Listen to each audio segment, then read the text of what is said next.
Les boissons sucrées font de plus en plus partie du quotidien des Canadiens. Bénédicte, une nouvelle étude démontre que ça va avoir des effets dévastateurs au cours des prochaines années. Étude qui montre des chiffres assez alarmants, Jean-François, qui a été commandé par les grands organismes de santé canadiennes. On pense, les organismes canadiens, on pense entre autres à l'Association canadienne du diabète, Société canadienne du cancer.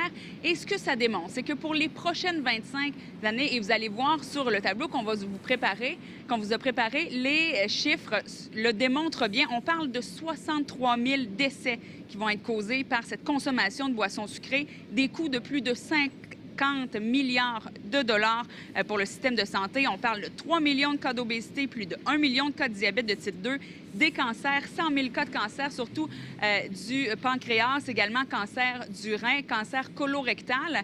Et on parlait beaucoup, il y a un moment déjà, de ces boissons gazeuses. Souvent, elles étaient ciblées. La consommation qui a quand même plafonné. Par contre, il y a d'autres boissons sucrées qui ont carrément explosé.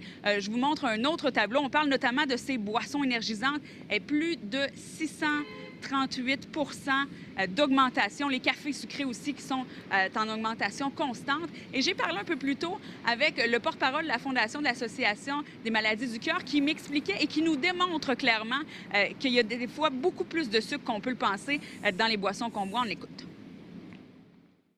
On veut bien commencer la journée, on prend un verre de jus d'orange, on atteint déjà 6 carrés de sucre, ce qui est l'apport minimum recommandé par les nutritionnistes. S'ajoute à ça la boîte à boire qu'on met dans le lunch du dîner, 4 carrés en sucre, nous sommes déjà rendus à 10.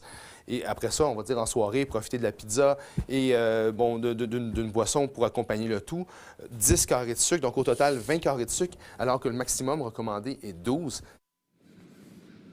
Et ça, Jean-François, c'est seulement ce qu'on boit. Il n'y a même pas de ce qu'on mange. Puis il y a pas mal de sucre dans ce qu'on mange aussi. Alors, des chiffres alarmants maintenant. Qu'est-ce qu'on fait? On peut s'attendre à ce qu'il y ait des mesures qui soient mises en place. Est-ce que, par exemple, on va taxer ces boissons sucrées? Il faudra surveiller les actions, entre autres, du gouvernement dans les prochains mois, prochaines années.